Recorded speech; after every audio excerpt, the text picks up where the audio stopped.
And Rob, I'm gonna go right into it. Rob, listen, I'm super excited for this. Thank you. And to do it at this time of day, you're a wild man. Okay, so let me fix the headphones. All right, we're locked in. Okay, woo! 3, 2.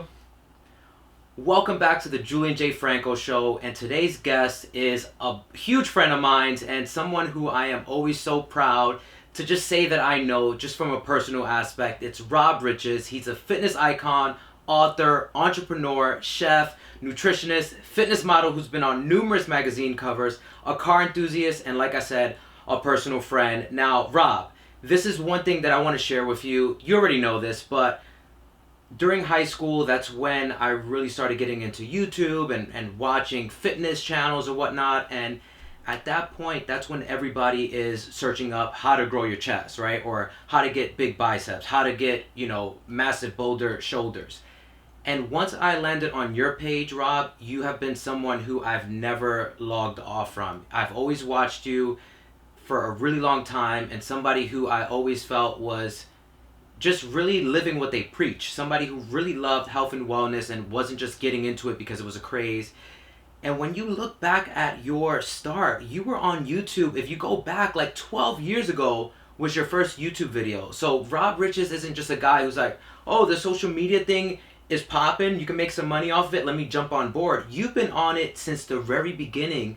And for those listening right now, go to YouTube, go to Instagram, go to Facebook, and you're just going to be amazed with how much content Rob Riches is putting out. So Rob, my first question to you is, how the heck do you keep this momentum going? That's first and foremost. How do you do it?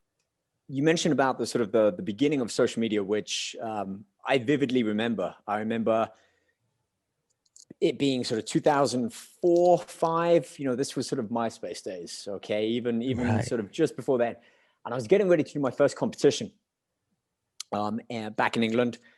And I had just, graduated college or university for me, being in England. And I had done media studies, media tech. So TV, radio. So I was filming everything.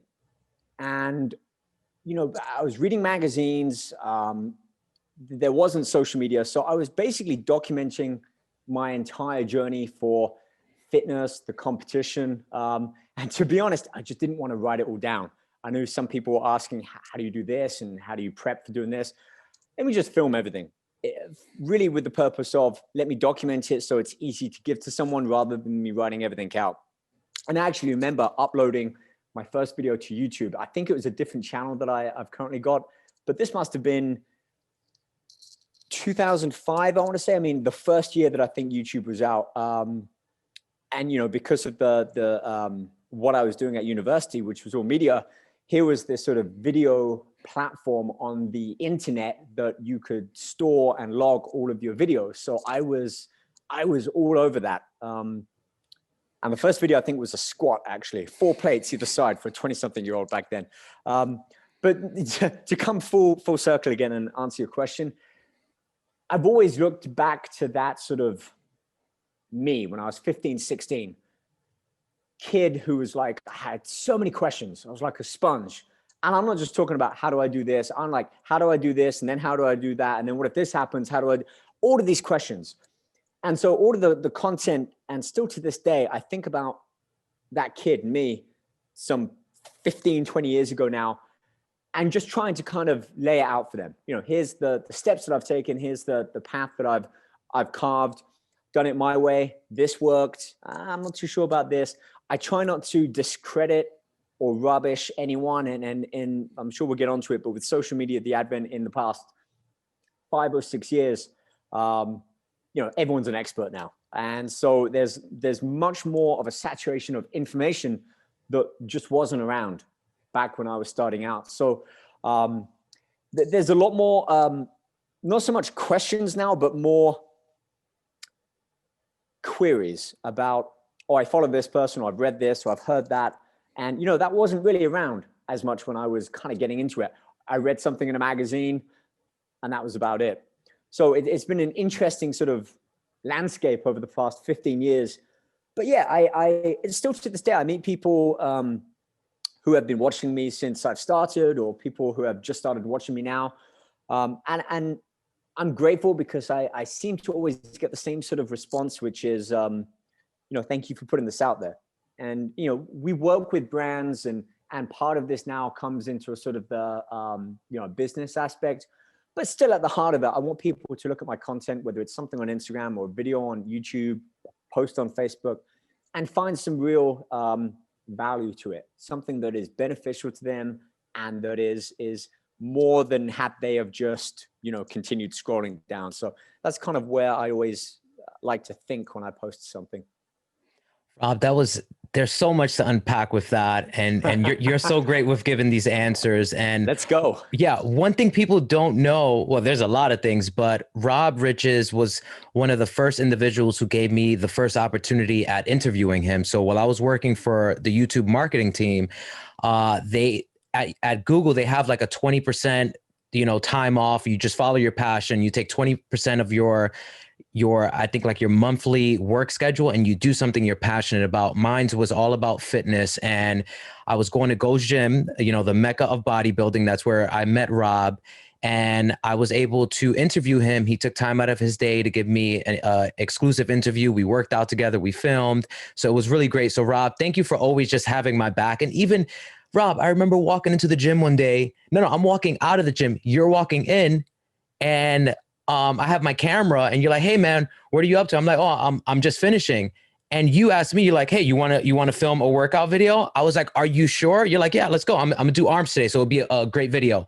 And you just gave me that right off the bat. So that's one thing with people. I gauge if they're genuine or not, if they just always want to work with you and lend their time, their energy, and just also their likeness to you.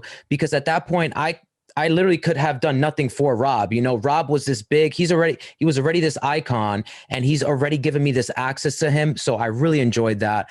But one thing that I do want to mention that people may not know about you, Rob, you do a lot of interviews as well. So if people go to your YouTube channel, you've been doing many interviews for a really long time. You even got Greg Plitt, as well. That was incredible. So when it comes to you interviewing somebody, what's your prep like? My prep, I look at everything with a very sort of strategic approach. I don't like going into something without knowing what my approach is. To put it simply, and I'm sure you've read this book, the author's name will come to me, but it's called Flight Path. Okay. And it relates a lot to, I might actually have it around, no, not here. I've always got books around me. I know everyone's reading Book of Martha. Been there, done that. I've got my collection. I love to look back and I highlight. When I read, I highlight everything. If I don't have a highlighter pen, I can't read a book. So I feel like I'm just missing out all this information that I might want to go back to. But within this book, Flight Path, there's a great section that I vividly remember highlighting, probably the same color as the hoodie that I've got on now. All right. And it was about making all of these minute little changes as a plane comes in, it's doing its rounds, coming into land, and its flaps come up, and this happens and that happens. And so I kind of think of that, certainly when it comes to prep with my fitness, but also interviews and getting to know someone and sort of unraveling, unfolding who they are so that the viewer most of the time may not really understand much more than the name or something social media. So I sort of have these series of questions and like to dive a little bit deeper. But at the end of the day, as you know from the past number of years, which we'll get onto later, because I'm so proud of you for what I've seen you do, people like to talk. And so when they start talking, it naturally kind of creates this river where you can pick a few things off. And that's for me always been the interesting thing, is finding a subject or questions that people just open up and start to talk about. And then from there, you can pick out a few things. And I always like to think of, if I'm in that role, I'm the mediator between that person and the audience, the viewer, the listener. And so it's my job, my responsibility to bring them both closer, because they can't ask the questions and they can't see the audience. So, I'll end with this. Some days you just have it and you're on point. And I can't put it down to anything other than maybe having a good energy with that person, and just, you know, whether you're in an expo, you're in the gym, you're in a podcast room, or your office, it comes down to a lot to the people's energy. I've interviewed some people that, man, I could just talk to them all day. Their energy is great, and I just have, like, I am there for them. And then other people, whatever the reason might be, the energy wasn't matched, and you just kind of pick up on it on the interview. So, but at this point now, I just go into things kind of just like now. You know, I didn't know any of the questions. Mm-hmm. You know, you reached out to me. I'm like, yes, let's do it. Because I'm just comfortable with most of the questions that I think I'm going to be asked. And I think people shouldn't over prep at times. This comes back to a lot of the fitness stuff, and certainly competition. Know your basics, but then once you kind of have a good, 70% understanding, let your energy come through. I know people who can't get along without reading a teleprompter or script, or having every question written down. And I think that then creates a bit of a disconnect between, again, the viewer and the subject. So most of the time now is just, let the energy come through, turn that personality on, and just find a rhythm where you both match, and, good things happen with that. I love that. And I totally agree. And I think, Rob, that's one area that most interviewers don't speak on, right? They talk about the prep, they talk about the questions and the research and gathering the history or whatnot. But at the end of the day, Rob, if that energy isn't there, you could do all the prep. I could read all your books. I could know every recipe that you put in your nutrition book or whatnot. But if you're not up for that interview, it's not going to come across. So I love that. That's one thing that I'm actually going to take away from this, is just always making sure that I never do an interview if my energy isn't there, right? Because it's not fair to you nor the audience, like you said, and you're that mediator between both of them. So I really like that. Now, come on. I got Rob Riches here. I have to ask you this. It's the beginning of the year, and everybody, you already know, it's like, oh, this year I'm going to change my body. I'm going to change my health. I'm going to do all these grand things. So if I just had one question for you, is not what goals should they have? It's what are the mistakes they're making while setting those goals, Rob? That's what I want to know. Love that question. People's expectations, mine as well at times. Again, in the last 5 years with social media, which you're going to hear a lot of from me over the course of this interview, I think people want instant everything, instant gratification from a post, instant answers from questions, instant results. And again, going back 5 or so years before all of this really kind of mushroomed to what it is now, we were still reading magazines, and I was cutting pages out and following them. The process, therefore, was much more kind of drawn out. Now we follow, and look, I'm not hating on social media. Social media is great. It can also be quite horrific at times. It all depends on how you view it and how you use it as a tool.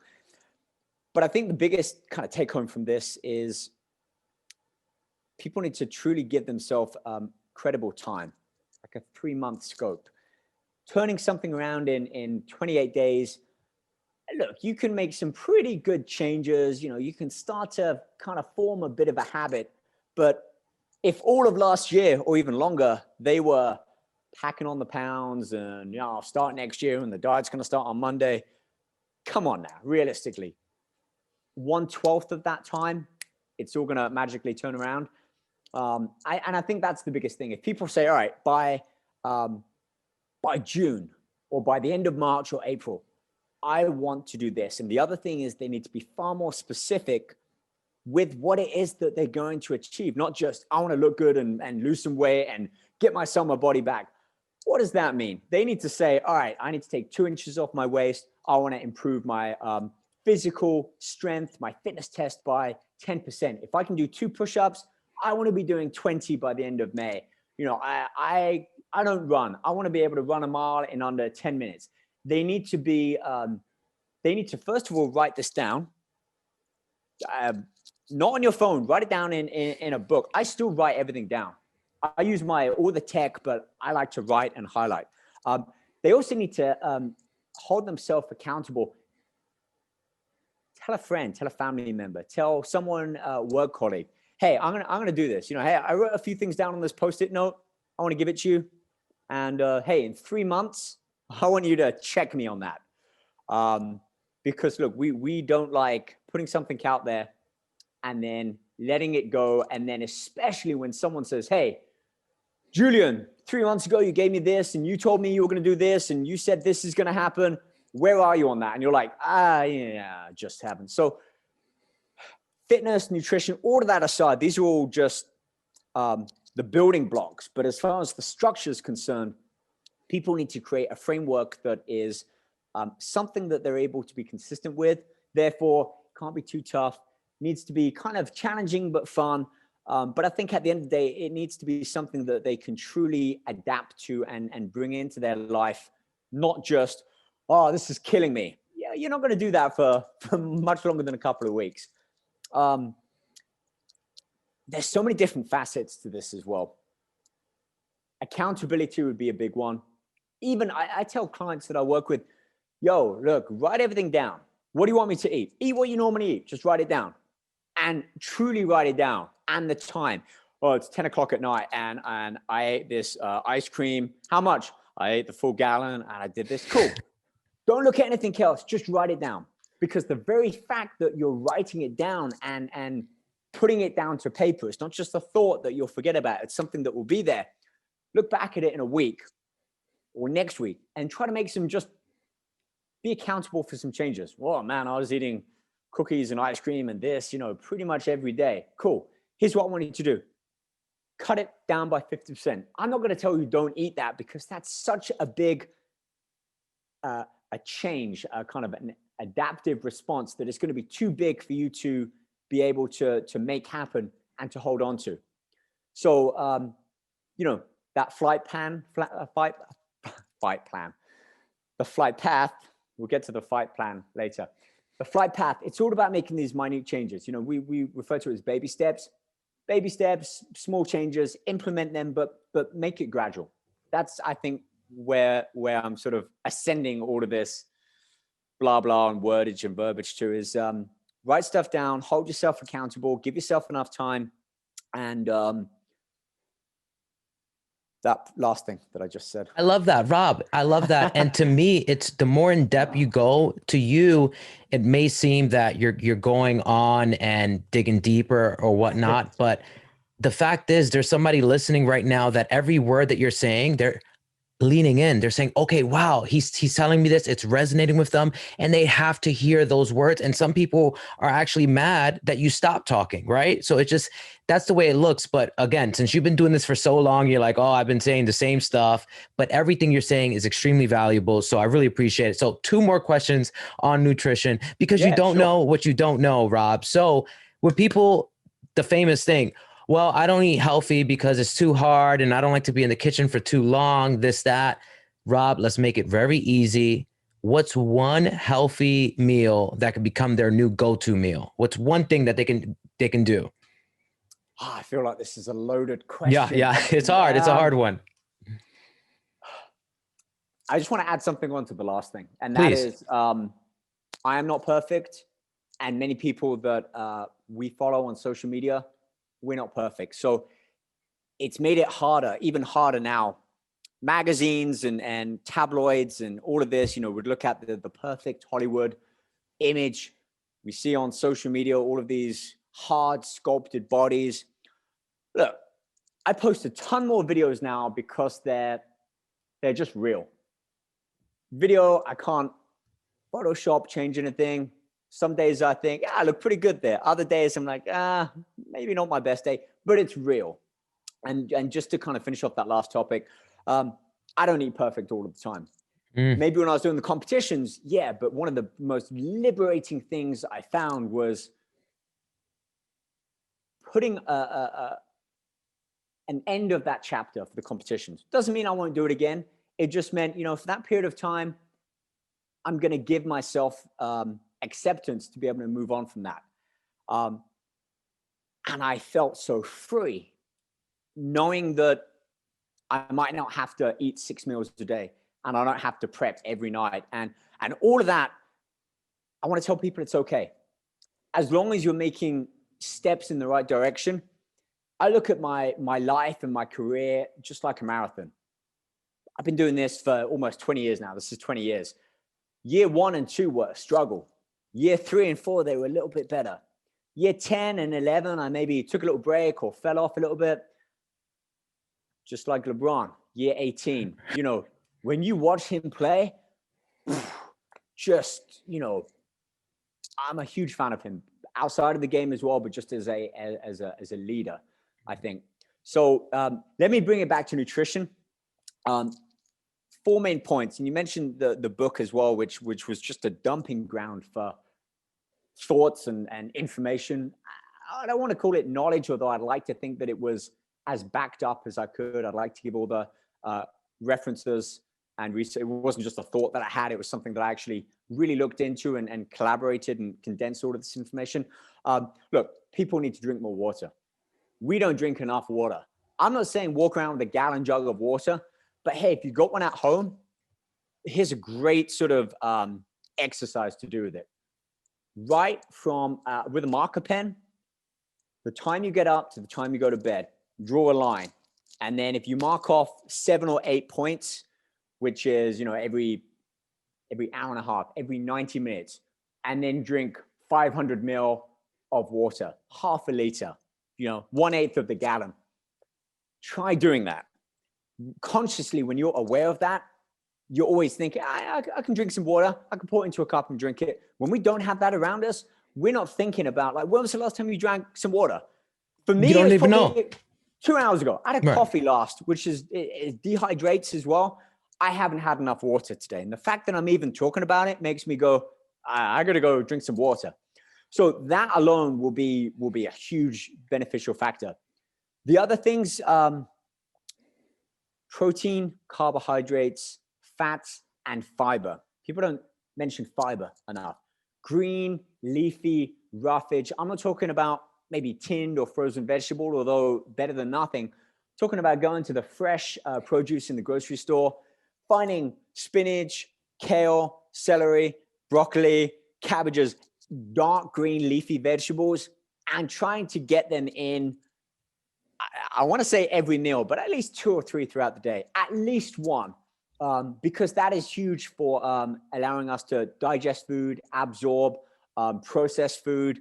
You know, we want the nutrition going into us and all of the excrement coming out freely, not all getting as much of a taboo topic as it might be, staying within our body. That's toxic. Mm-hmm. So roughage is great. Lean, healthy, complete protein. I know there's many people now saying, look, I don't want to eat meat. Well, you still need the complete spectrum of building blocks. You're not going to build a house without doors and windows and only use bricks. You don't want to live in that house.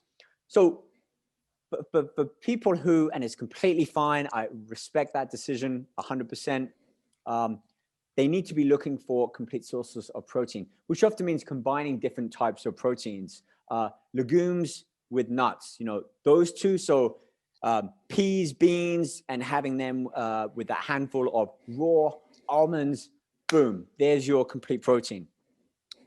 Protein, complex carbohydrates. I'm not saying cut sugar out completely. I had a couple of donuts the other day, felt great. And you know what, that kind of increased my drive for, you know, I'm going to get back on the starting blocks. What's your take on cheat meals? That's another thing that everybody's fascinated about. Cheat meals are fine. Don't feel that you need them. I say, I've had people, especially getting ready for a competition, weeks and weeks, months out, and they're like, hey, should I have a cheat meal every week? Why? Why do you want to purposely put, again, we don't want to call it junk, but let's call it refined, processed food. Your body is just not going to get as much nutrition from it. It's not as nutrient dense as wholesome, complete foods that typically we cook from scratch. Now, that's not to say that they can't do that. And if you're eating, let's say 4 meals a day, 5 meals a day, that's some 30, 35 meals a week. If you're having 1 or 2 cheat meals, I'm not talking about a cheat day, a full on, let me eat the table's worth of food. I mean, like, I want to go have a In-N-Out burger tonight, or let's get some pizza. Great, but earn it first. Do a killer workout. Doesn't mean don't have carbohydrates for a week in anticipation of some cheat meal.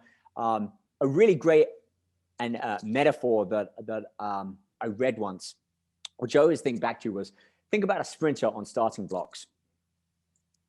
Eight sprinters down there.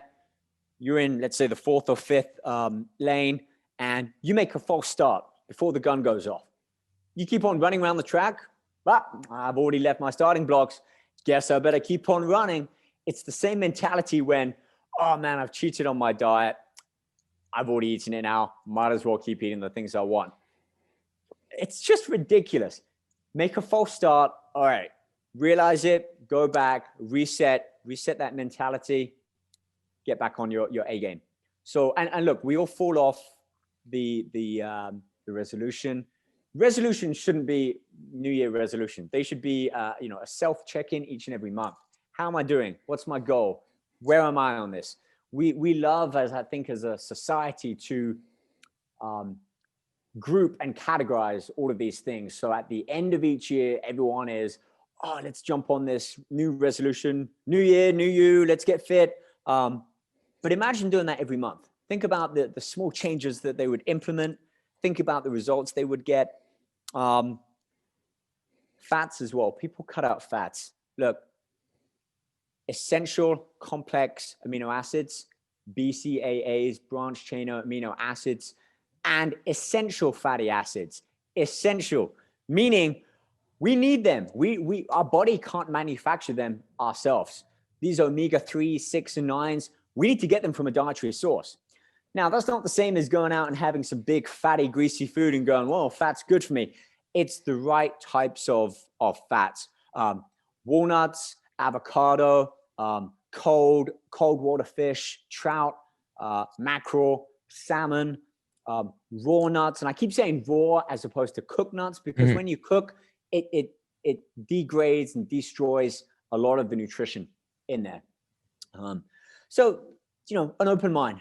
I used to think about every meal has to have the same amount of protein and the same amount of this. That makes it far more complicated for a everyday lifestyle. But at least 3 of my meals, if I have 3 meals, 2 or 3 meals and 2 or 3 shakes, all of those meals are going to have some protein in. I never just have carbohydrates and fats, or just fats. Protein is always my base. And then from that, I build it up. Well, let's add some potatoes, some rice. I have pasta every now and again. But isn't pasta bad for you? Doesn't seem to hurt me. But then again, I'm not eating a plate and plate and plate of it. I'm having a third of it on my plate with my protein and my fiber and vegetables. So, everything can balance, but they just need to be aware. Every time you look at your plate that you're eating, you should be able to identify this big round plate. Where's my protein? Am I having fats? Where's my green leafy vegetables and carbohydrates? And not every meal needs to have all of that, but throughout the day, you need to be going, yep, I've had that. See, it's such a loaded question that it's hard to give one answer for me.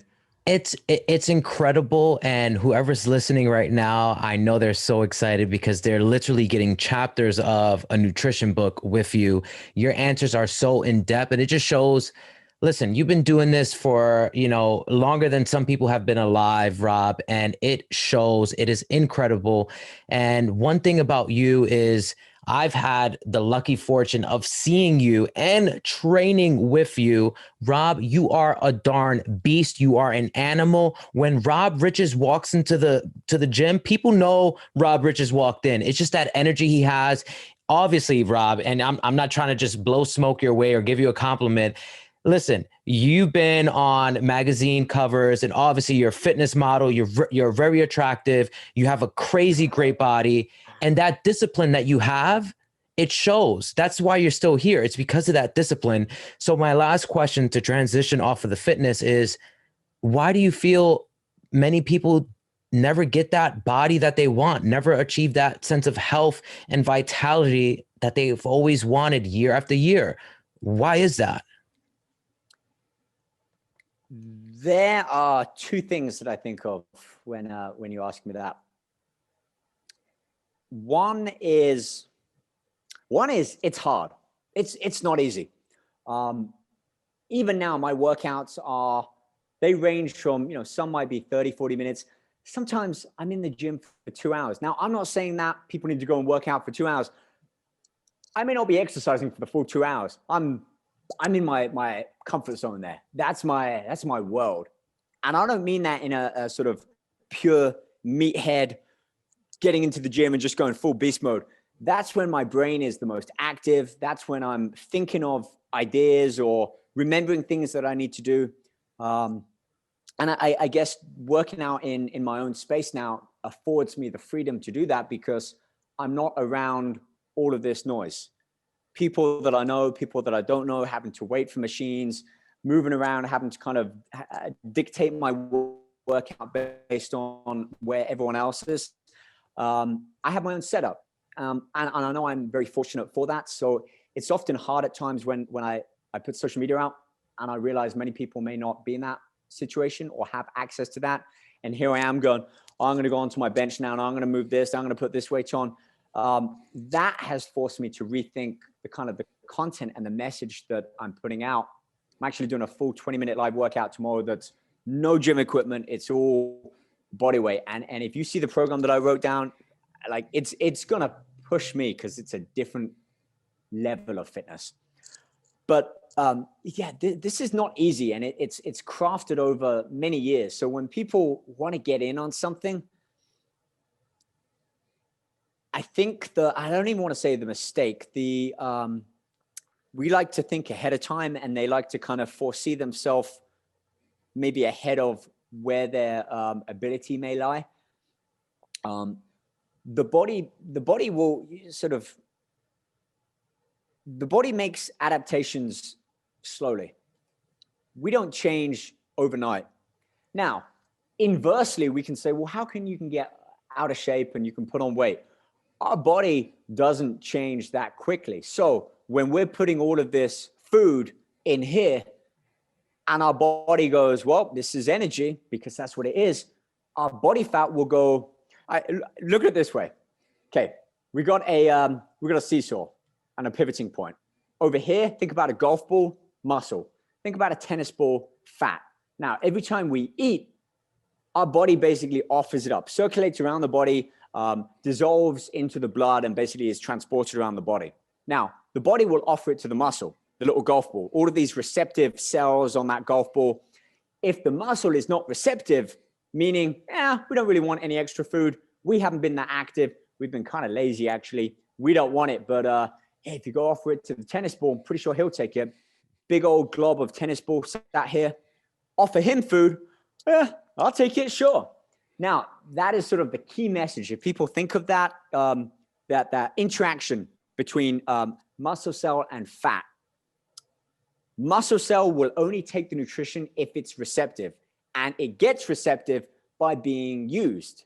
So when I going back to that about the cheat meal, if you have a little workout, even if it's a few push-ups and some exercise that makes your muscles work, and then you go have your cheat meal, to a higher degree, your body will make use of that extra calories, the fats, the sugars to replenish muscle. The fat will always be receptive to food. So it's much easier to put on weight than it is to lose that weight. So again, this time frame and expectations of, let me turn it around in 4 weeks, or I've got 10 weeks to completely transform my life. You need to be looking at 3 to 6 months, if not a year, to make some real transformation. And that's not an easy thing to just accept, especially at the beginning of the new year. Oh, New Year's resolution, new year, new me. Within a month, I'm going to be, summer ready.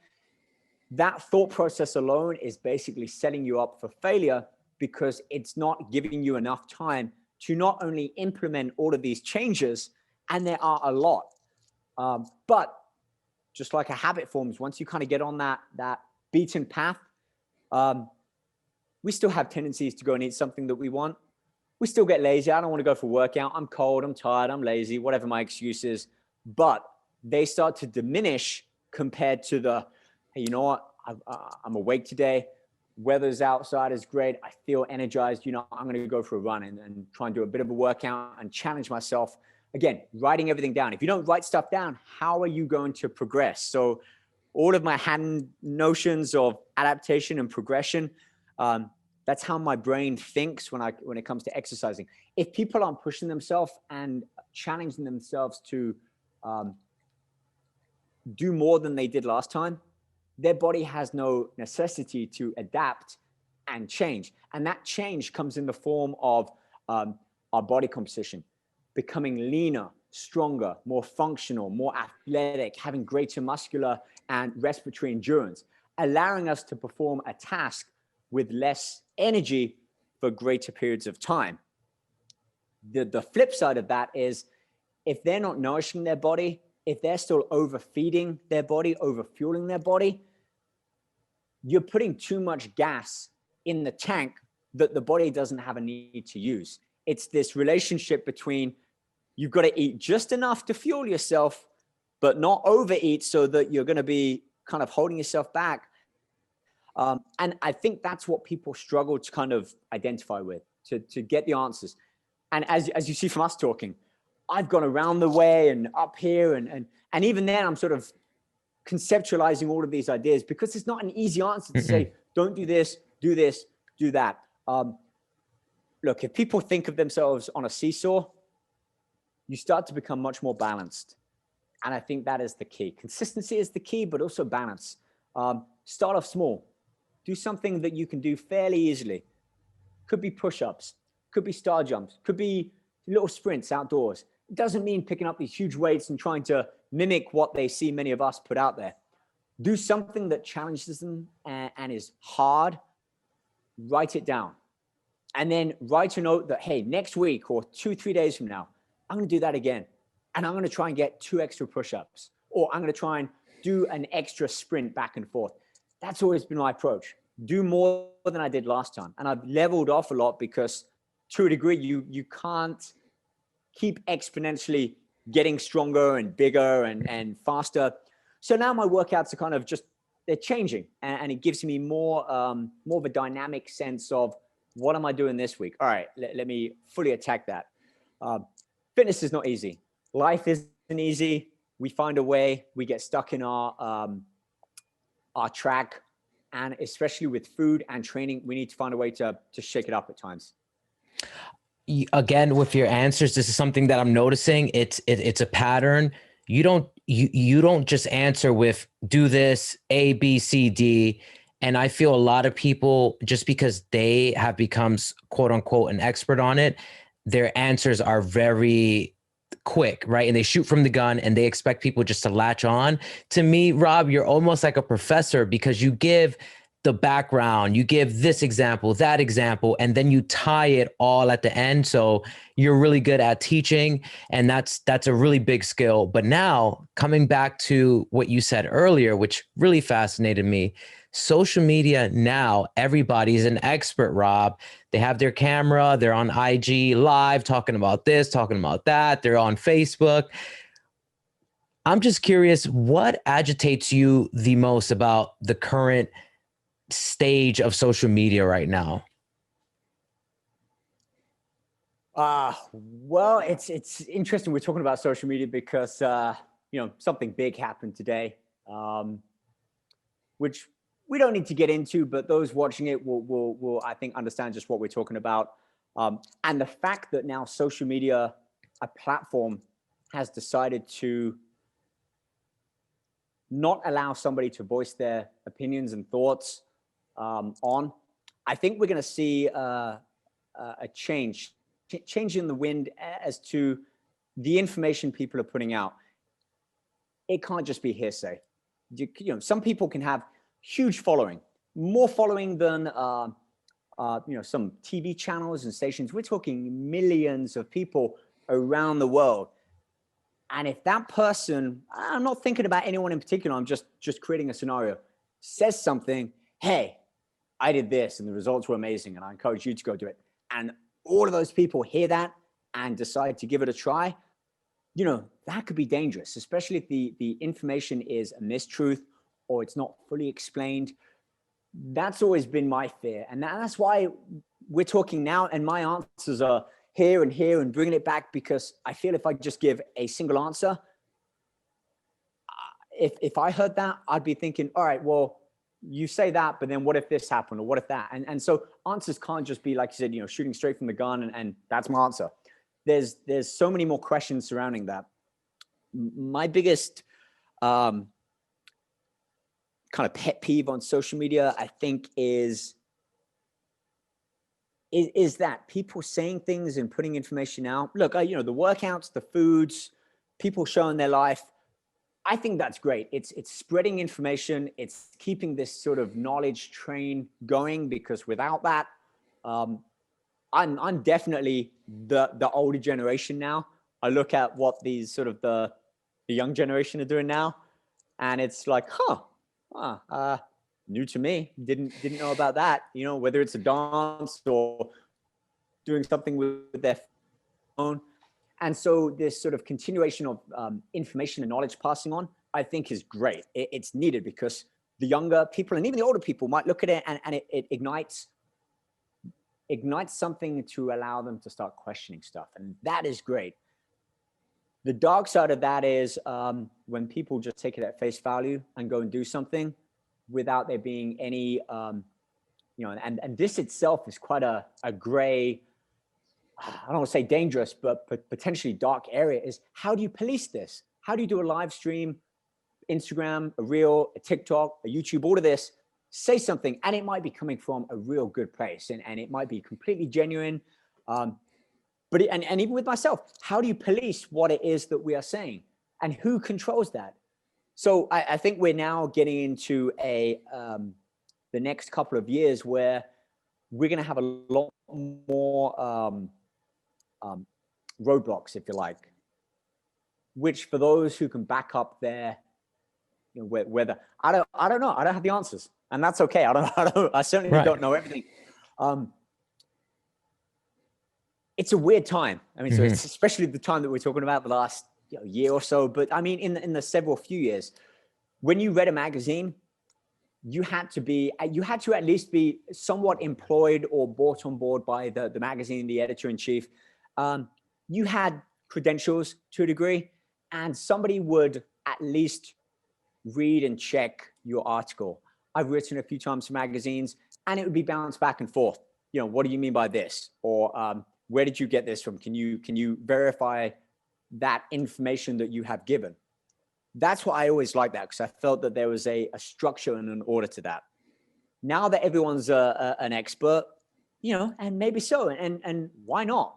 If I'm putting videos out, why can't the next person put videos out? Who's to say this person's right and that person shouldn't be saying that? We don't know. But the fact that everyone can do that, I think, has created many more directions for people to go, especially with diet. Do it this way, don't do it that way. Do this, don't eat that, only eat this. It's an overload of information. And because of that, it makes it very hard for people to, I think, identify one thing, give it a try for them. And if they're seeing results and if they feel good on it, okay then. But we kind of bounce back and forth, just like we went from, you know, growing up, turn on TV, I'm talking about as a kid, 3, 4, 5 channels. Switch, back to channel 1 again. Now, oh man, are we watching Netflix, Hulu, Amazon Prime? Are we going on Disney? Are we on this, you know, Peacock now? Are we on that? There's so much information and it can overload. Just like going to the Cheesecake Factory and opening the menu and going, oh, geez, what am I going to order from these 28 pages of, there's too much information out there. Oh, at least as far as categorizing it. And that's what is going to be interesting, seeing how things start to change over the coming months and years, I think. Such a good point. And you're right. It's a lot of information. I'm curious to see how they're going to start policing that moving forward. And one other thing I wanted to highlight is previously everybody argues about traditional media and whatnot, and how social media is much better because it's much more personalized. But traditional media, they had much more at stake. So if I'm hiring a guy named Rob Riches, I'm going to look him up, right? I'm going to verify he is who he says he is. I want to fact check what he's writing on my publication.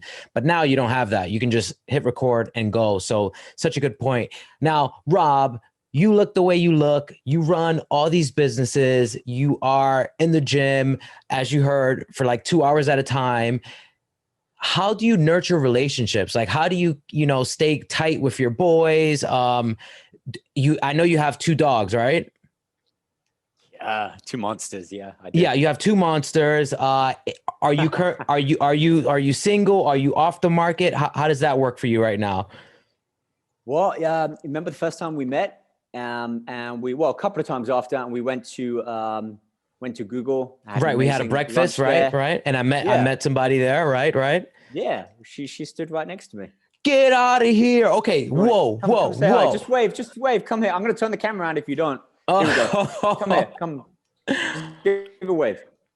Oh my God, how are you? Oh, I remember. Wow. Okay, you know what? That's bananas. It's ridiculous. I was just saying it.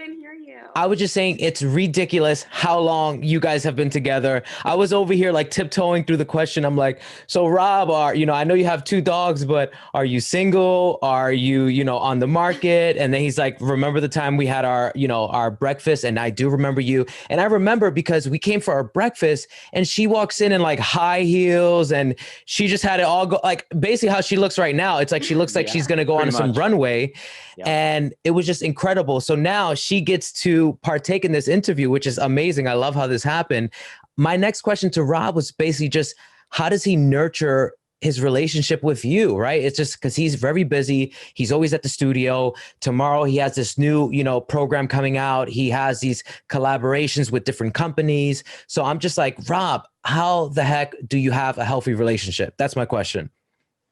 So I would say we keep our relationship pretty private, but we do that because it's just healthier for me. And we're both busy.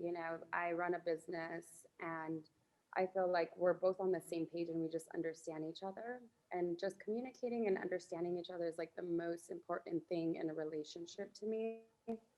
So communication, and we're both busy. So I think that's the case. And during this time, we're both still working and still hustling. So we're not just sitting at home and getting on each other's nerves or anything, what I mean? We're not working from home right now. So I'm still in my office.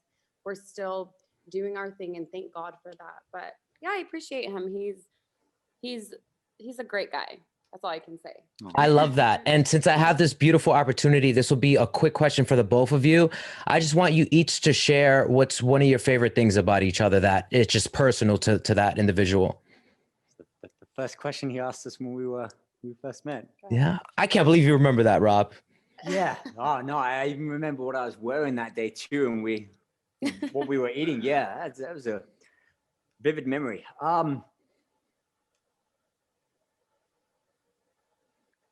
I'm only silent, not because I'm trying to think of what it is to say it. I'm trying to think of how to verbalize it in an answer. Look, when you got someone that you love and they are your life, your family, you sort of, like you said, you have an understanding of that person, their energy, coming back to the energy, good, bad, be there for them, give them some space. That's important for any relationship, whether it's a relationship like this, a business type or a friendship relation. I think being able to read someone and knowing when to be their yang to their yin kind of thing has been great. She's there when I need her. Likewise, we lend our skill set to each other. I think that's really where it's coming down. Her skill set for being able to see the big picture and being involved in some of my projects and seeing things that I'm just blind to, I'm unaware of. And maybe for the technical side of things, when it comes to, making use of some of the studio space or something. So there's a working relationship there as well as a loving relationship. But just to answer from the last question before you give your answer on me, is it's all about work, but there's a cutoff time for me. Basically, when it starts to get dark, I'll be up 5 a.m. if I need to, and I'll work. As soon as it starts getting dark, which now is like 4:30, 5 at the latest, I don't want to work.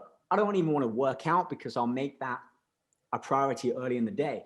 So when I'm home, which I am now, it's not work time. It's, let's take the little monsters out for a walk. We'll talk to each other. I always put my phone down. I try not to check it or even be on it much at night. So there's, again, coming back to a structure for me and a framework.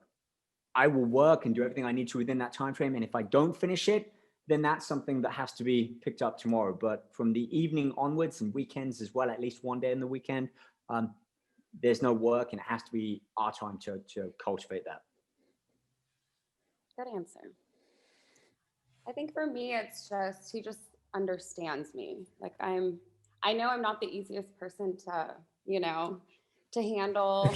And I can even say that because I'm being honest. I'm an introvert. You might not know that about me. I'm a homebody and really, I'm a really shy person until I get to know someone. But he just understands me because I'm such a picky person, and it's just, I just get along with him. It's like he's my best friend first, So I just love that I can just be myself. And I've known him. It's a weird story. He was my client first. So that's how I've known him. Spray tanning. Yeah. So he would get like, I was doing a competition. She had sprayed me. So I have a business. So I have we do beauty services. So I love that no matter what, he's my best friend first. And I've seen like relationships where it's just a relationship, but you still have to communicate. You still have to understand each other and be able to speak to each other and talk to each other and get each other. I just love that he's my best friend. I can just say that. Yeah, we have an uncensored relationship. Yeah, there you go. Warts and all. So I think that's what makes it long lasting. Exactly. I love that. And you know what? I did say that was my last question, but with this one, I just want just one sentence. If we could just condense this, summarize that, because I heard this word repeated: communication. We communicate, right? What gets in the way of healthy communication? If you could just think about that, what is that thing that creates that wall? Time. I think one thing I love about you is we have daily check-ins all the time, and it's not a scripted like check-in at midday and 2 and 4. We could be around the same, almost both in the house, or I could be at work, you could be at work, and there's a two-way interaction of we'll phone up. It's not just a text like, where are you? What are you doing? Phone. If I see a missed call, I'll phone back. Hey, what's going on? I think I was just taking a lunch break. What are you up to? And so, think about when you date someone for the first time, you're infatuated by them. You're all about that person. I want to see you. What are you doing? Can we meet? When can we next do something? And it's almost like when you get that, you lose it because you think you've got it.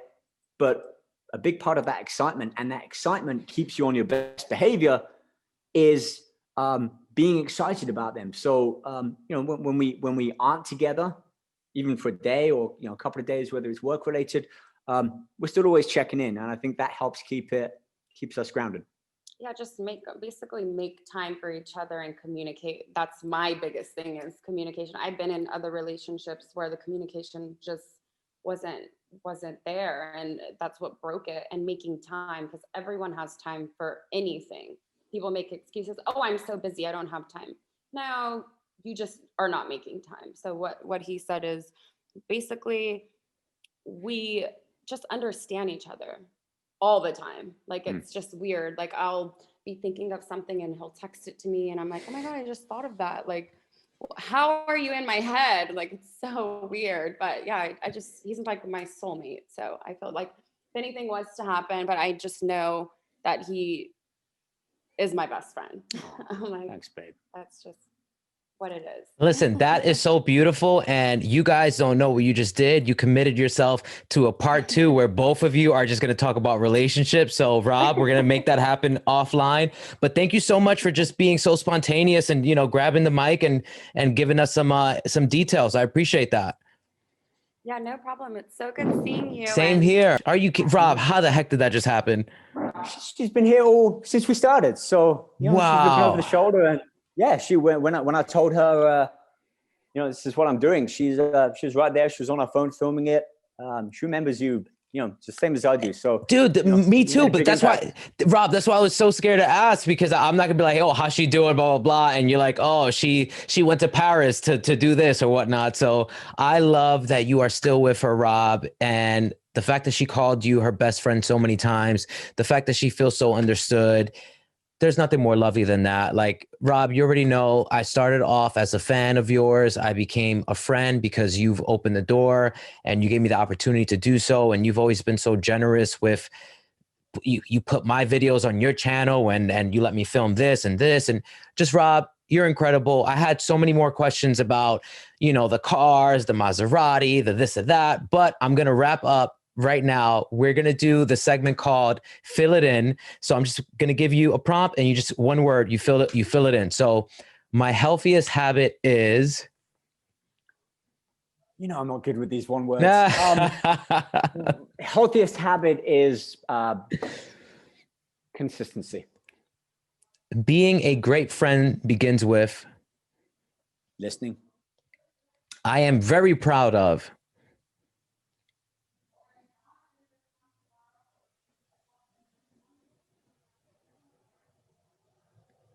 This is a sentence, not a one word. Looking back to that 15-year-old kid and seeing how far he's come. And I don't mean that from a gloating place.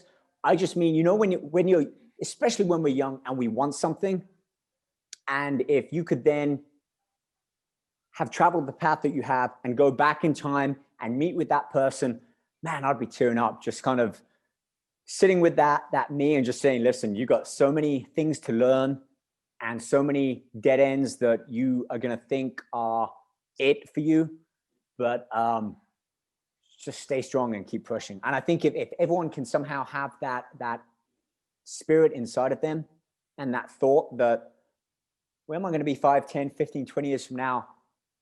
How would I act if that person can come back? We should be proud of that. And it doesn't, it's fine. It's a good thing to have because it keeps us hungry and hustling and strong and determined, because we all have down times. We all hit roadblocks. And whether it's coming from a religious place, a spiritual place, just your own kind of inner thoughts, knowing that this path maybe wasn't right for us at this time and we need to backtrack and do something else.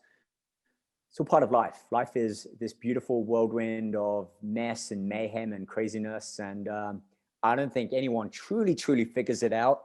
But the fact that they can accept it, that it's not always going to be perfect and calm seas all of the time, that's what makes it such a wonder, I think. We could talk for hours. I love that, Rob. So long no, listen, I want to do as many parts as you allow me to. So I'm down. I love that, Rob. And the next question is going to be, well, the next fill it in is, my biggest turnoff in a relationship is. Ooh, I'm glad she's not stood next to me now. Acknowledgement. Take it for what you want. Relationship, work, business as well. Just any kind of relationship. And people might want to think of it as, well, do you mean appreciated? Do you mean sort of, praised? No, just acknowledgement. And that could be like, we communicate every day. That's acknowledgement. So without that, it leaves you feeling empty, and that yin is missing the yang. So yeah, I think acknowledgement, and you have to earn that. You need to do stuff to be seen, to be in that person's mind, to be in a good place in their mind and not in a dark, negative place. And that that is a daily machine of needing to be aware and working at it. And, it's not always easy, but that is what makes you appreciate it so much more, I think. Well said. Well said. I love that. You have to earn, that being seen. And yeah, I'm going to replay that in my own mind, Rob. Very, very beautiful. Every day I have to.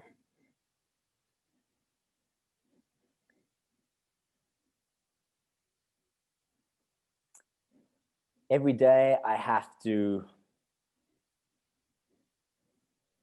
be the difference. I like that.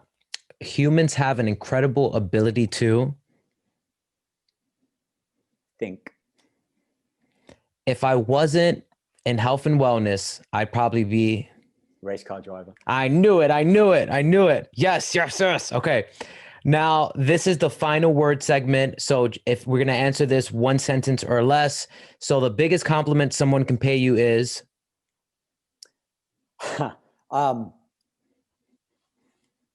Something that they saw from me, read, heard, did, made a positive difference in their life. What currently brings you the most joy?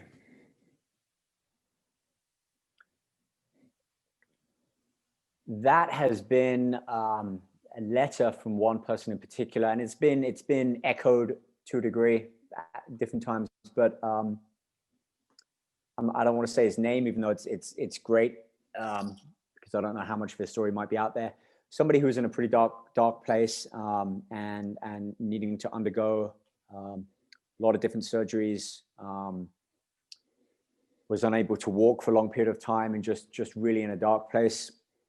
Had this handwritten letter, 12 years ago, 13 years ago, handwritten letter, 2-3 page letter. And I guess he had seen a YouTube video,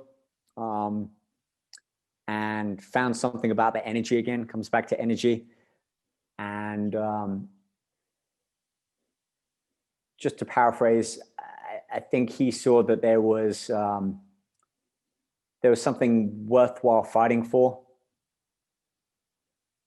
And he's doing much better now. He actually still communicates with me. I send him a few things now and again, but I still think back to that letter, and comes back to when we put content out there, thoughts, information, what impact is this going to have on someone? Is it something just for self-gratification? Do I want a bunch of likes, or, oh, that's awesome on my video or image? Or is it something that I think, if people actually listen to this and implement it, it is going to make a real change in their life? That's not always easy to do. It's not something that I think you can really plan for. It almost comes to you. And when that thought starts to manifest, that's like that intuition, that gut feeling that you think, you know what, I need to make the effort and the time to put this out there. I love that. I love that. Yeah, Rob, when you actually see what your work is doing for people, and not just like a comment that says, oh, great job, or, oh, that's dope. It's like when somebody's writing you a handwritten letter, like, who does that anymore? Nobody does that. So that's a huge deal.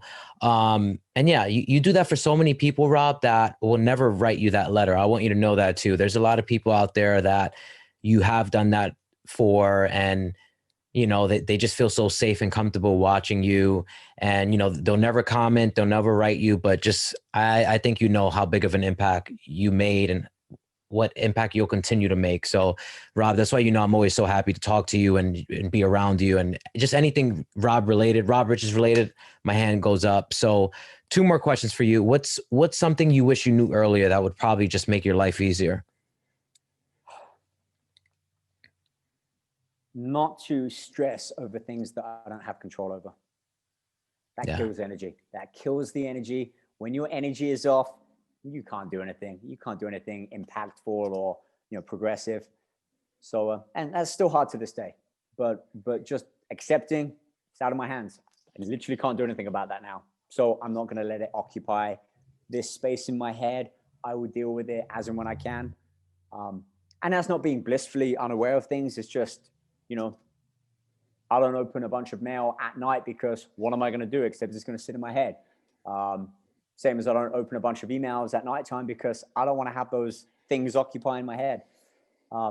Just to, we're in our own lane. We see a lot of other stuff going on around us. Don't let it throw us off our lane. Yeah, I totally agree. That's such a good point. And that's why even Rob, when people are saying, hey, did you hear what happened over here? Or like, oh, can you believe this happened and that happened? People do that to be friendly and talk with me, but I don't want that polluting, my type of flow, because if somebody tells me something horrible, I can't help but think about that, especially Right. Yep. what if right before this interview, somebody's telling me this horrible news. I can't just, I'm happy now because I'm with Rob. It's like, no, I'm thinking about this horrible thing. So I think that's a reminder, not only for what you're listening, but for those of you guys listening to this show right now. It's, if you want to tell something to someone, just think about the impact it's going to have before you tell them. Don't just unload things because it helps you or you want everybody to be fearful or in that same, frequency as you. But Rob, I really like that. So this is your last question of the day, Rob. This is it. We're going to fast forward to Rob Rich's very last day on this earth, and he's going to have mealtime right now. What would you want on that plate? If you could have anything in the world, what would be on that plate? Bone-in ribeye, medium rare. Let's do a loaded baked potato with all the works on. I'm talking chives, cream cheese, bacon bits, just loaded up, salted. Some garlic broccolini on there. If it's my last day, let's just load up that cheesecake platter as well. All of this comes from the years of the competition, and because I feel structure and routine and order, I'd always have my sort of post-show, not even cheat meal, but just reward meal, something I was looking forward to, would be this huge steak, calories and just everything on there. It typically wouldn't be pizzas and burgers and all that. It would be a grand meal, not something that I could just go and get whenever. It would be something that it would be this huge ass plate of magnificent food. I would enjoy every bite, and it wouldn't just be like, oh, this is so good, I'm going to feel guilty after it. So it would be that. I actually want to tap on one more thing to your last question, and you set it up perfectly. We are on a journey in life, from the moment we are born to the moment our life on earth ends, and whether there is something after that, let's just leave it out, who knows. But we are on a journey. Now imagine each person you meet, they are on that journey, but visualize it. They can be walking with a mule or a donkey, and they have all of their belongings, but metaphysical on there. Their anxieties, their stress, their joy, all of the, I see this like cartoon visual now. And so when we interact with people or we talk to people, we reach out, how are we going to affect their journey? Are we going to load on their journey with, hey, here's some more stress for you and anxiety and just fear and all of this negative stuff that's going to weigh you down, and it's going to, you start to walk in with your journey like this? Or can I do something that might be impactful and, put a spring in your step? I don't always do that, but just thinking about that now, you think, wow, what if the next person I meet, stranger or friend, how would I affect their journey in life? So, man, you have, so I do want to end with this as well. Over the past 5-6 years since I've known you, seeing how you have crafted where you are now, all the things that you have done, the people that you have met, I've always followed you on social media since I've known you, and just sort of, I see you in various predicaments and with people and places, and I'm just like, man, that's really cool.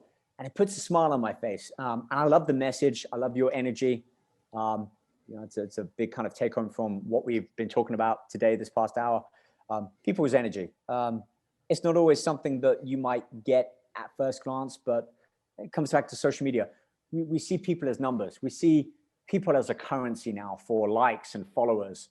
But when you interact with someone face to face, Zoom, a stranger out in the open, we don't see any of that. We just see another human on their journey.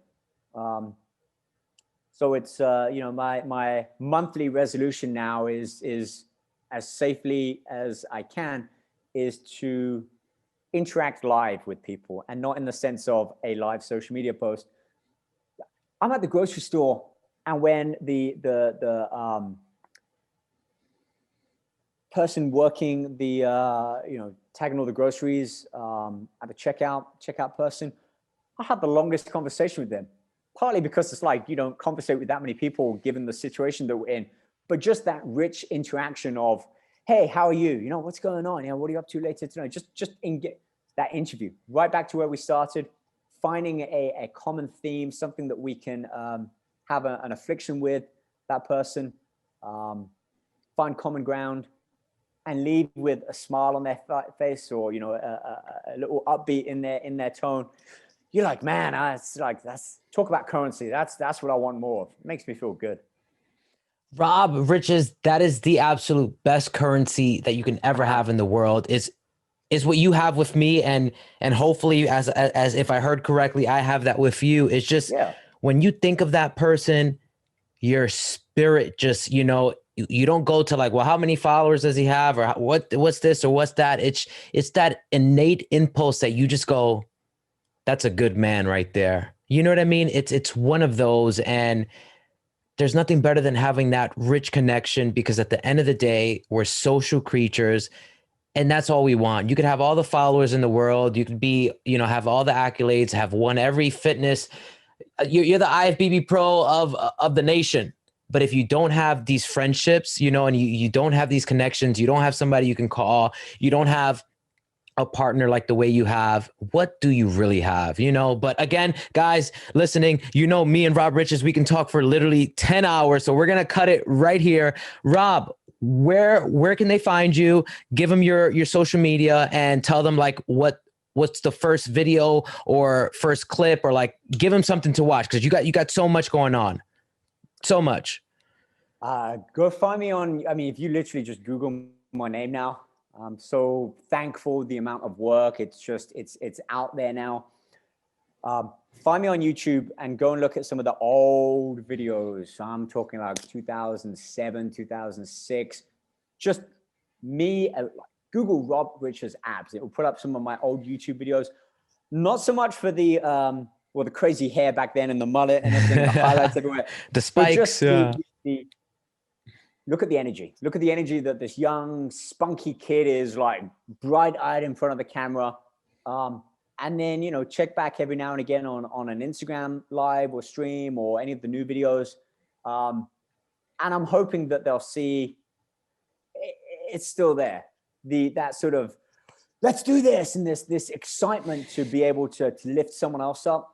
And feel good about the information putting out. Not like, I don't know about this. I'm like, look, I'm telling you, I've been doing this for years. If you practice and apply this, you will be reaching out in a month or two from me and being like, yo, I started doing what it is that we were talking about. And I feel so much better in how I look and think and act. So look at the history. Look at the history of anyone. I think that can tell you a lot about where they've come from to where they are and to where they're going. And if you want that person on your journey as well. Amen to that. Rob Riches, thank you so much for this one. I am so excited. The beginning of 2021, I get to have it with Rob Riches. It's incredible. And guys, once you finish doing that, just keep following him, because you'll never be steered the wrong way. It's one of those feel good things. You know what I mean? So you're somebody who I will always continue to follow. Rob Riches, thank you for being who you are. I appreciate you so much.